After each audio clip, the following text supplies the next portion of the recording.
Troisième partie, le putsch. Donc, cher ami achromatique, peut-être me diras-tu, mais pourquoi est-ce que je me révolterais contre les miens? Tu n'as pas de tien.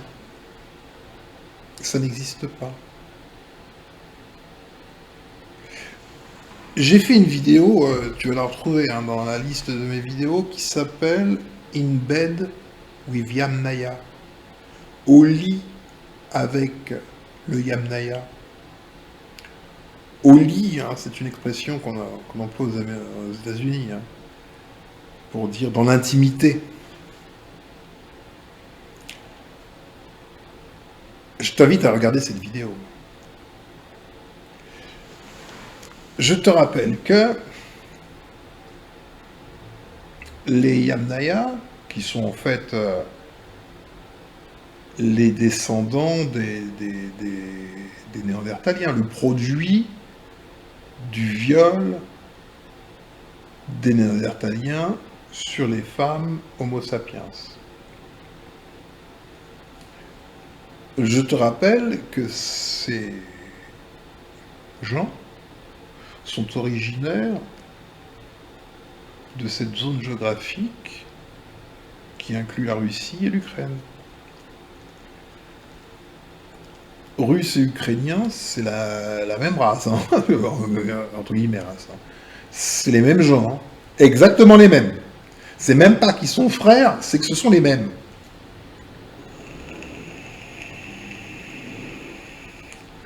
Ce sont les mêmes. Et tu vois comment ils se traitent. Au XXIe siècle.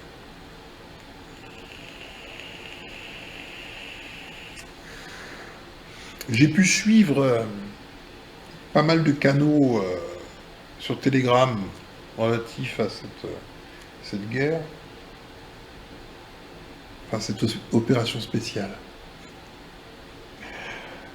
Oui, j'ai pu suivre cette opération spéciale et notamment des comptes. Wow.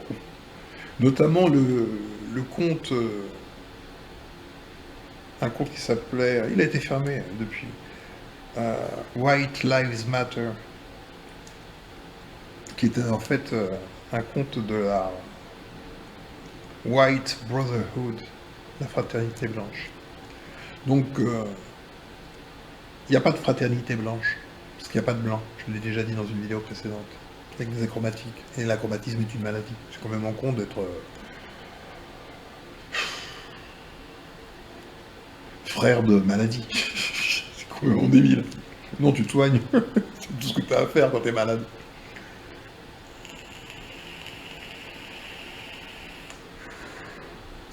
J'ai jamais vu autant d'horreur, mais quand je te dis horreur, c'est film d'horreur, hein, c'est cauchemar, hein, que sur ce canal d'information qui traitait de la guerre en Ukraine. Ouais, franchement, c'était chaud. Horrible. Des choses horribles.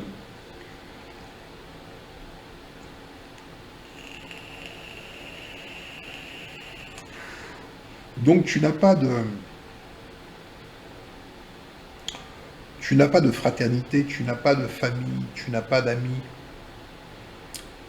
Tu l'as vu, tu n'as que des gens qui t'exploitent. On t'a exploité en te laissant croire que tu étais autre chose que ce que tu es.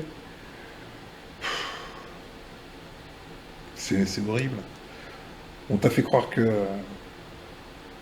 le signe d'une maladie grave était un signe racial.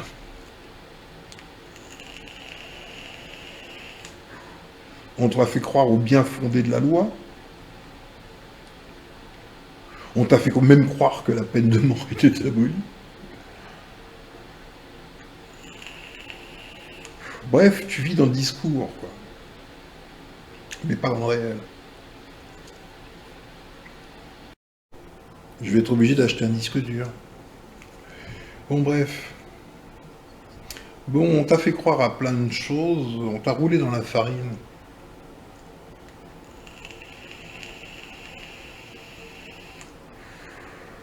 Donc tu dois te révolter. C'est un devoir. Déjà, ça se passe chez toi. Enfin, chez toi. Bon, c'est vrai que t'as pas de chez toi, t'as SDF. Bah, enfin, ça se passe dans ta petite réalité mentale.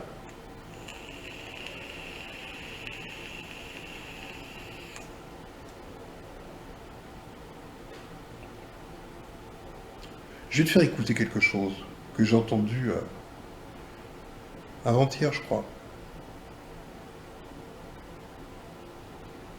Je vais te montrer comment on te ment. Enfin, je veux dire que les acromatiques mentent au reste du monde, c'est de bonne guerre. Mais à toi, qui sont les acromatiques dans ce cas-là? Parce que, évidemment, le peuple, les gens, tous ceux qui ne savent pas qui ils sont manipulés.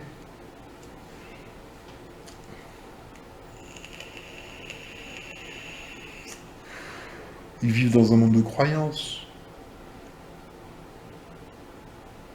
Et pour pouvoir les mettre dans une croyance encore plus grande, ils ont fait une croix sur les religions qui portent en eux le concept de croyance et mettre en place la laïcité couplée à la science,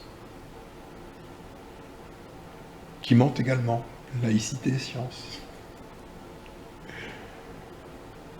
Et qu'il faut soutenir comme n'importe quelle croyance, comme une croyance religieuse.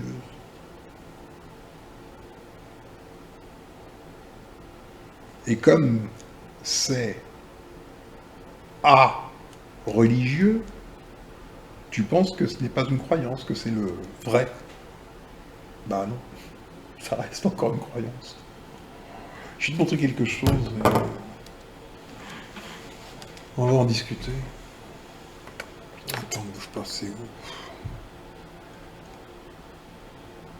Hop, tchouk, tchouk, ça va être par là, je pense. Ah, yeah. Ouvre bien grand tes oreilles, mon enfant.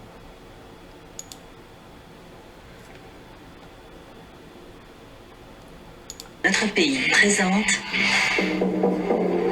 Ici Sud Radio. Les Français parlent au français.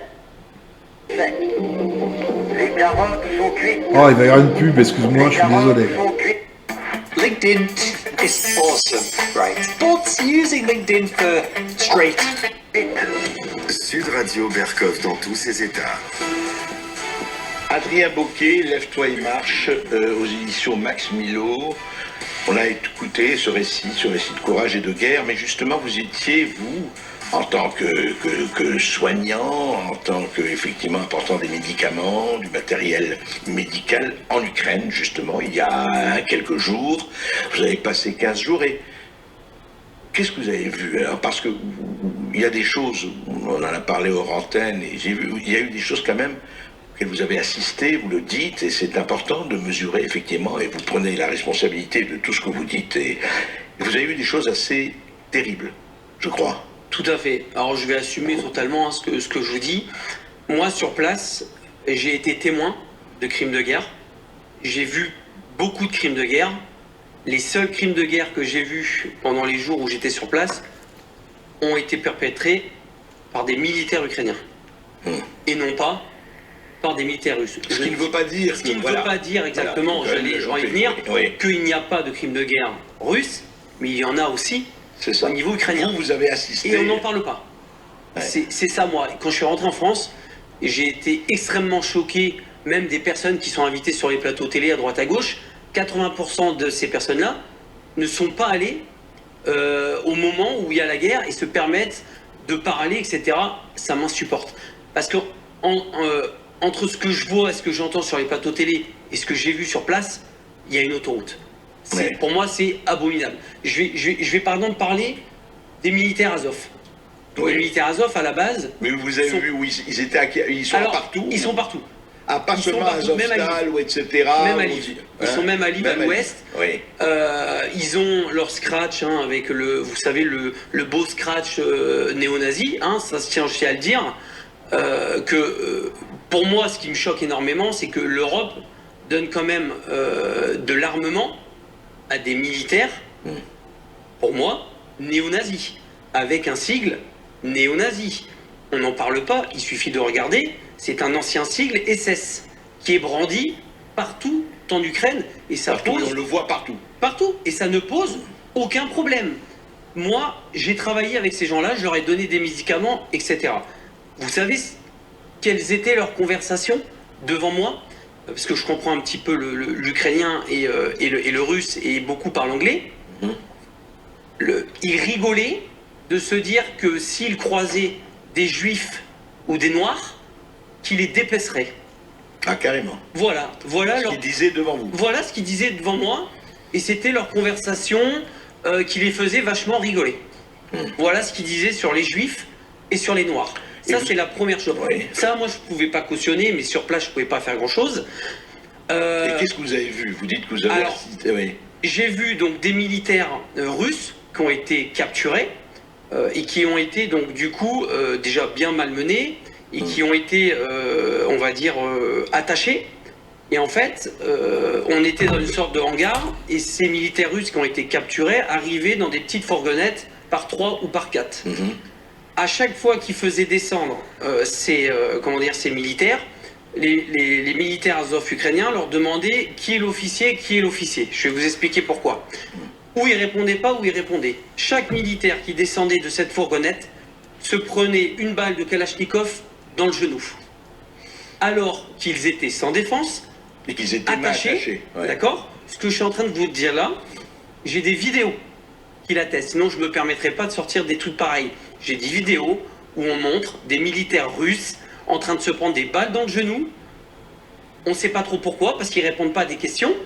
Et les gens qui avaient le malheur donc de dire c'est moi l'officier, se prenaient une balle dans la tête. D'accord. Voilà comment ça se passe à Systématiquement. Boutcha.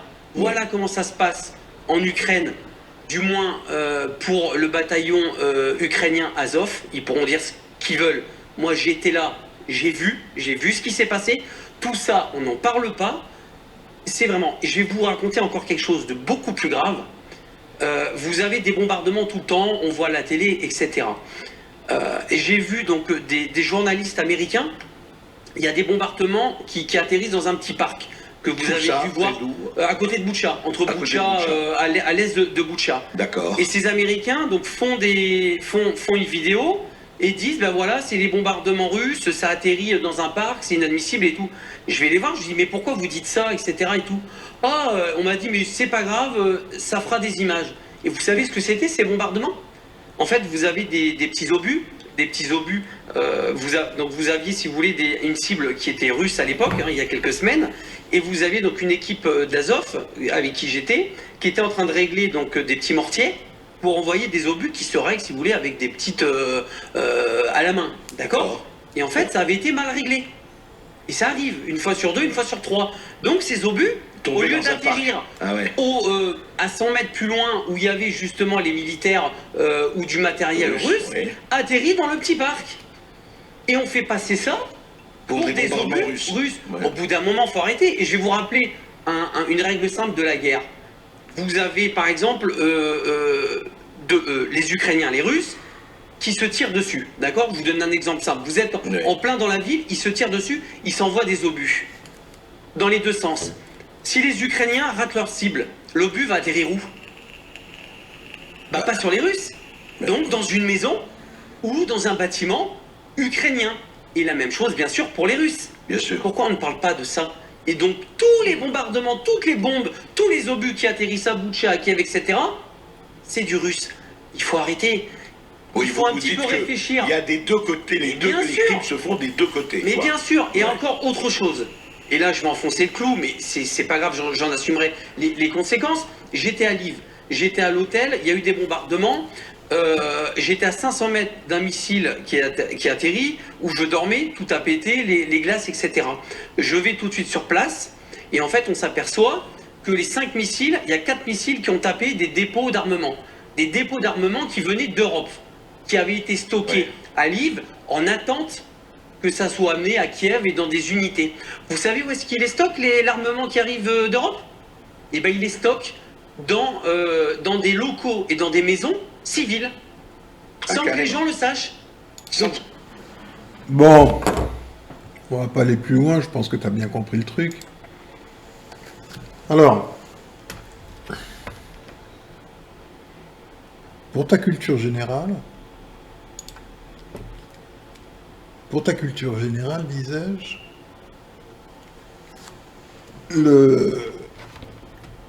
la balle dans la jambe, dans le genou. Tu as entendu que des soldats russes, prisonniers, étaient transportés dans des camionnettes, et quand ils descendaient, ils se prenaient une balle dans le genou. Quand ils avaient de la chance, parce qu'ils n'étaient pas officiers, parce que l'officier, il se la prenait dans la tête. La balle dans le genou, c'est une punition de mafieux. Ça s'appelle la jambisation. Mafieux ou des trafiquants, etc. C'est des règlements de compte entre eux. Souvent ça, c'est je te punis, je te mets une balle dans le genou. Une balle dans le genou, si tu ne sais pas ce que ça fait mal. Mais outre le fait de faire mal, le résultat, c'est l'amputation de la jambe, ou au mieux, on arrive à sauver la jambe, mais le gars, il est handicapé à vie, il traîne la jambe. Voilà. Ça, c'est ce que font la jeune démocratie, la jeune démocratie ukrainienne. Ok. Tu as pu entendre que les Ukrainiens stockent des armes dans des locaux de civils non informés. Et aussi dans des écoles, moi je t'en informe. Tu as pu entendre que les crimes de guerre que lui a recensés, sont des crimes de guerre ukrainiens. Il a déjà cité, Voilà. Et surtout, ce que tu as pu entendre, et ce que tu sais, que tu ne peux pas ne pas savoir, c'est que, à la tête militaire de l'Ukraine, c'est l'extrême droite, extrême. Le bataillon Azov en fait partie. Mais il n'y a pas que le bataillon Azov, il y en a d'autres. Les Ukrainiens sont très nazis. Le pays lui-même l'est.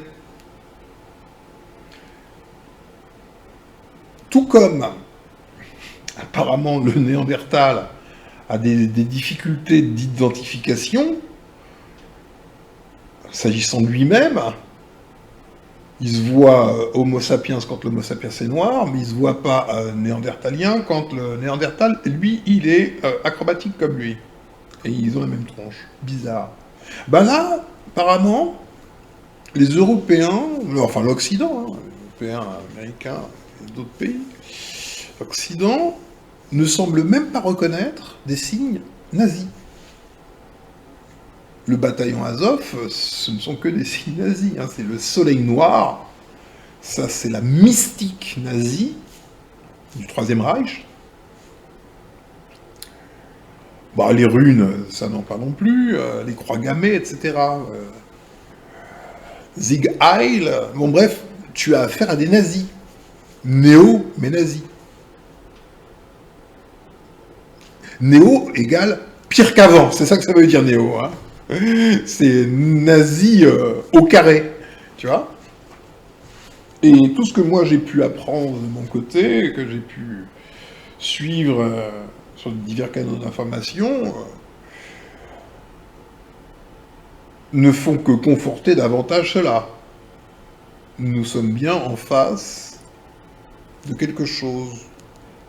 Tu as l'Occident dans son entier, ou presque, qui supporte activement des nazis. On a déjà vu ça. Hein. On a vu ça dans les années 40. Je t'ai dit, ces gens, tous,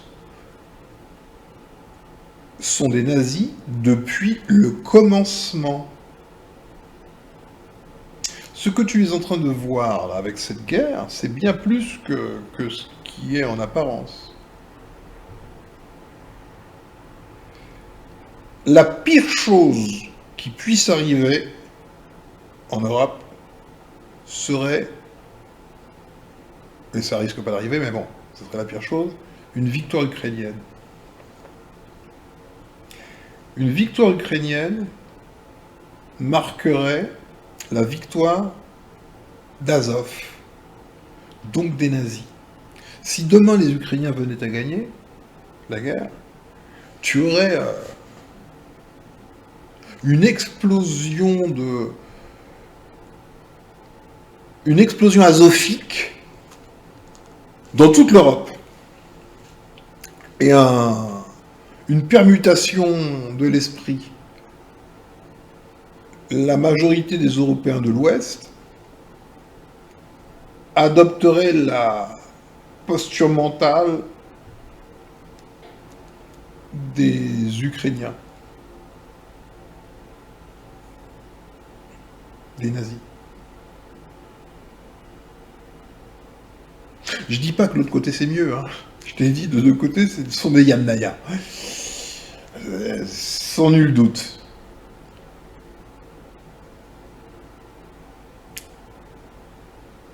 Mais un des deux côtés est pire que l'autre.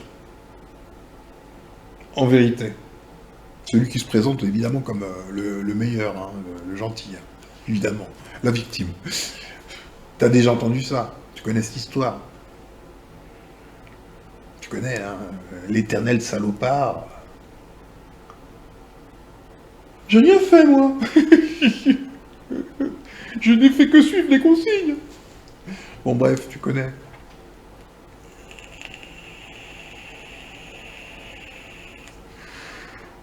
Donc, achromatique, il faut vraiment pas que tu t'accroches à cette histoire d'achromatisme. Hein. C'est vraiment de la merde. Hein. Et si tu veux projeter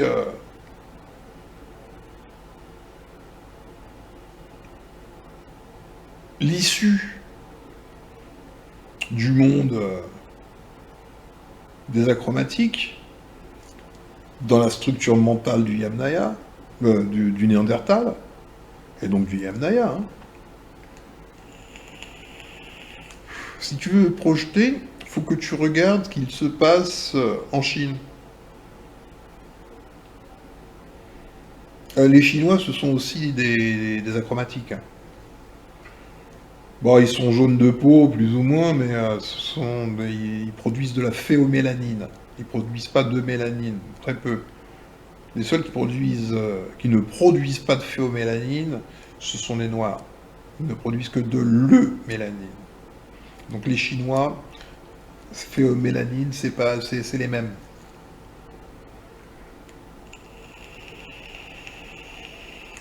Ce sont les mêmes parce que il y a eu des viols, il y a eu des hybridations et des métissages. Et les Noirs, comme tu le sais, comme je te l'ai déjà dit, ont en eux, sur le continent africain, il y a tous les phénotypes, y compris le phénotype mongoloïde qui va donner les Chinois. Donc si tu prends des Noirs mongoloïdes comme les San, les Bushmen, et que tu les hybrides avec des Néandertals, des Yamnaya, des ceci, des cela, au bout d'un moment, tu obtiendras forcément des spécificités, des caractéristiques. Et tous ces rejetons-là se sont rassemblés par affinité génétique ou d'apparence.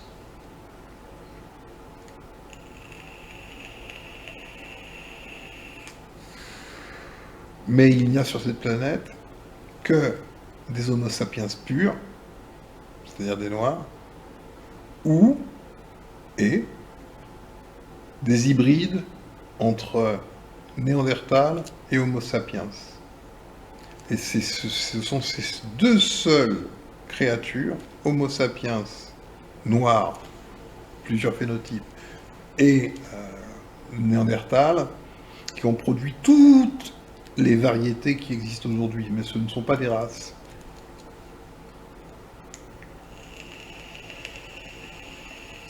Donc, disais-je, si tu veux projeter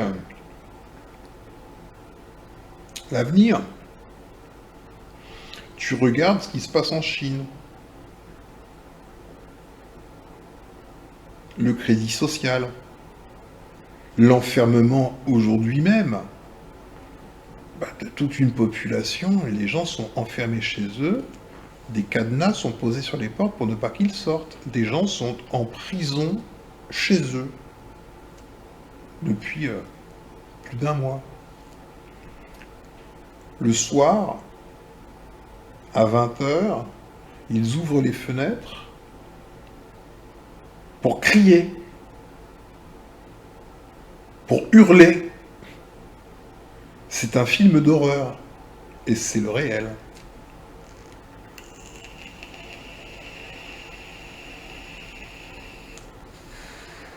Il serait naïf que tu crois que tu vas échapper à ça. Les Chinois ne sont pas autres que les Yamnaya d'ici.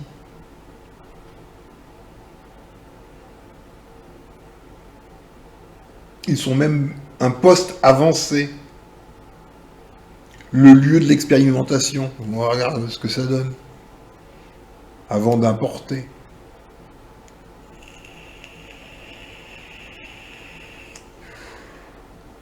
Donc tu vois la nécessité de la légitimité. C'est pas comme dans la tête du Yamnaya. Hein. Dans la tête du Yamnaya, il y a des positions, il faut occuper des positions, le prestige. Non, ça n'existe que dans la tête du Yamnaya. Quand on est un Homo sapiens, on est un aristocrate. C'est-à-dire que on place le plus compétent, le plus apte, à la place qu'il doit occuper. Il n'y a pas de pantouflage, de passe-droit. Non, parce qu'on va aller au clash tous ensemble, donc ça sert strictement à rien. Il n'y a pas de prestige, avec des fonctions, des rôles. Des fonctions, plus que des rôles, des fonctions. Voilà, c'est ça la différence, oui. Chez les Yamnaya, les gens jouent des rôles. Chez les Homo sapiens, on occupe des fonctions.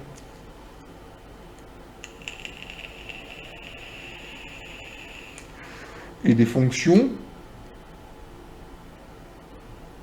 conformes avec la vie. Sinon, pas de sens.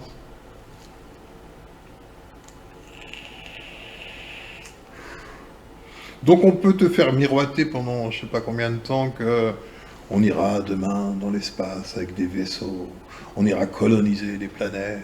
Tu vas voir, tout ça c'est le film. Non, tu vas te retrouver enfermé chez toi avec un cadenas sur la porte et des sortes de drôles de flics à la con qui vont venir te tabasser si tu l'ouvres. Au mieux. Sacré voyage intersidéral. Hein. Donc t'as pas le choix, faut que tu te révoltes. faut que tu tues ton dieu. Faut que tu pisses sur ton institution. Toute. Faut que tu commences par cela. Ne plus reconnaître l'autorité usurpée de ton institution. Tout ce qui concerne le régalien doit être détruit dans ton esprit. Le mot régalien lui-même est usurpé. Régalien veut dire relatif au roi. Tu vois un roi quelque part ici? Ah oui, il y en a un, c'est vrai, il est à l'Élysée. Petit roi. Un roi telet. Voilà. Et une fois que tu auras tué ton dieu, et toute la structure qui va avec, une fois que ça ne représentera plus un surmoi pour toi, quel que soit le nom que tu lui donnes, tu peux... C'est pas important les noms. Moi je dis Norma One parce que c'est très parlant, mais ça a plein de noms. La République est un de ces noms. Je t'invite à avoir un petit truc qui permet de compter, là. Tu sais, tu cliques, tu comptes. Tu allumes la télévision, tu laisses les chaînes d'information tourner, et tu comptes le nombre de fois que tu entends le mot République. C'est un lavage de cerveau. C'est un lavage de cerveau. Ça n'existe pas, la République. C'est une psychose. Et certains sont tellement atteints qu'ils vont jusqu'à dire « La République, c'est moi !»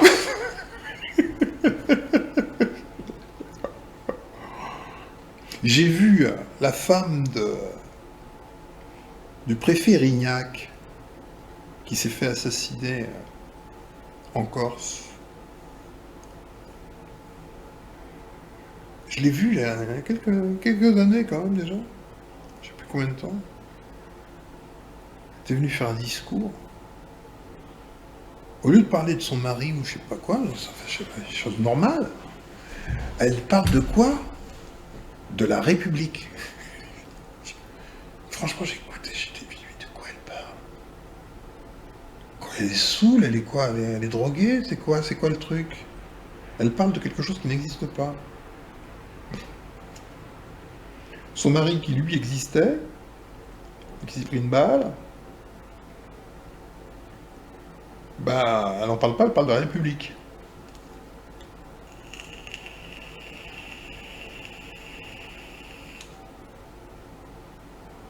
Donc tu peux tout détruire. Déjà en toi, c'est déjà un bon début. Détruis en toi. Si chacun détruit en lui, il ne reste plus rien.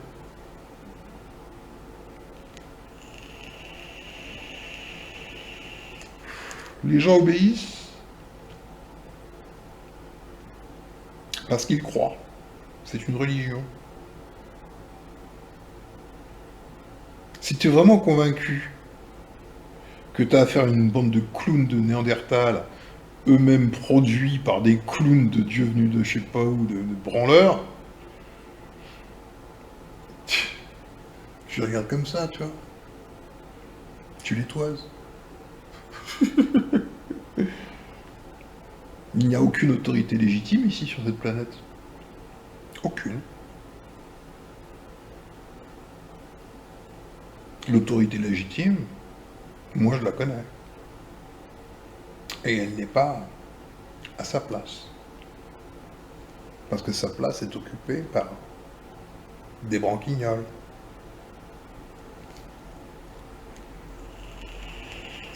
Et des branquignoles hautement dangereux. Parce qu'ils sont psychopathes.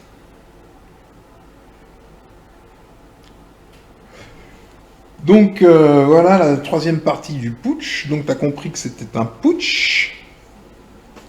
Et que ce putsch entraîne tout le monde, y compris les achromatiques. Ça ne travaille pas pour les achromatiques. Ça travaille pour la folie.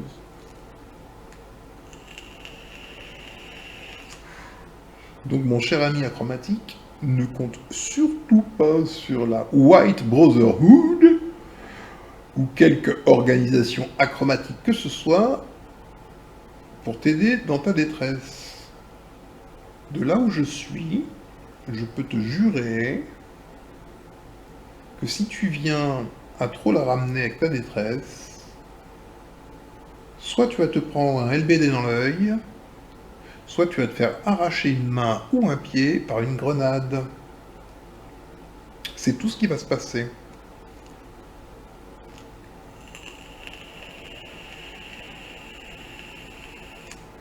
Parce que tu vas faire un fou. Une espèce entière qui est une folie. Ce n'est même pas que l'espèce est folle, c'est qu'elle est la folie.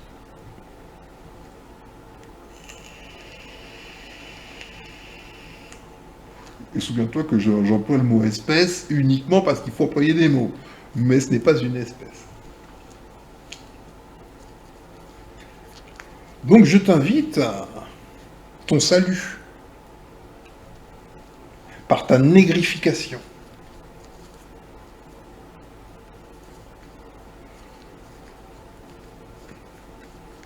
À ta rédemption.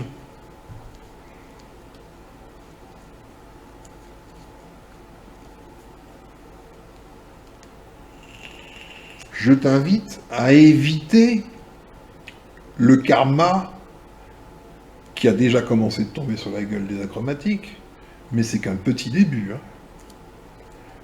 Ah ouais, parce qu'il est lourd le karma des achromatiques. Les achromatiques seraient bien avisés de s'en prendre à celui qui les a bricolés. C'est lui le grand criminel, il a commis le crime des crimes.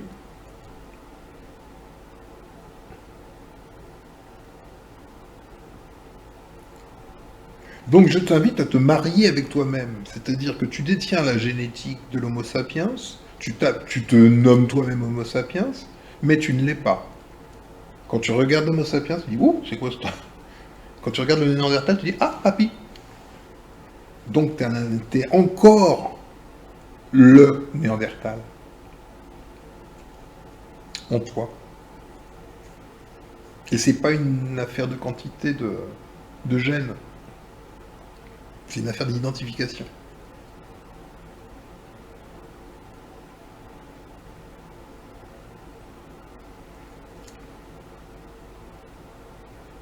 Prends ton temps.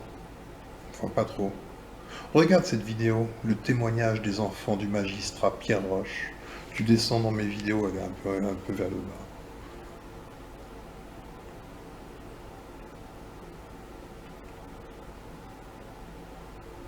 Et prépare-toi.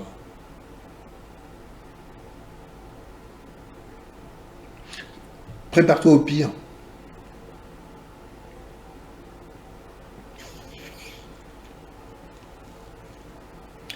Comme au meilleur.